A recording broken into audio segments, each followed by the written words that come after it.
క్రైస్తవ విశ్వాసి యొక్క జీవితము అనేటువంటిది ఒక విజయవంతమైనటువంటి విశ్వాస జీవితంగా ఉండాలని దేవుడు కోరుకుంటున్నాడు. కీడు జరిగిందా, అపాయం జరిగిందా, అనారోగ్యం వచ్చిందా, ఇబ్బంది కలిగిందా, శోధన వచ్చిందా, శోధన కలిగిందా,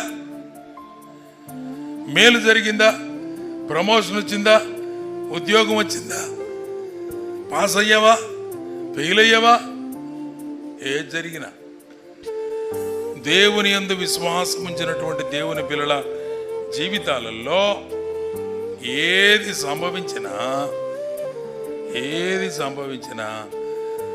దేవుని పిల్లల మేలు కోసమే జరుగుతాయి. చెప్పండి, దేనికోసం జరుగుతాయి? మనం మేలు అనుకుంటుంటాం, కొన్నిసార్లు అది మన జీవితాలలో కీడు కావచ్చు.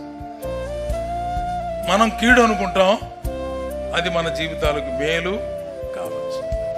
మనకు తెలియదు ఏది మేలో ఏది కీడు. ఎవరికి తెలుసు? దేవునికి తెలుసు. అందుకనే ప్రతి విషయంలో దేవుని స్తుతించే బిడ్డలంగా మనం ఉండాలి.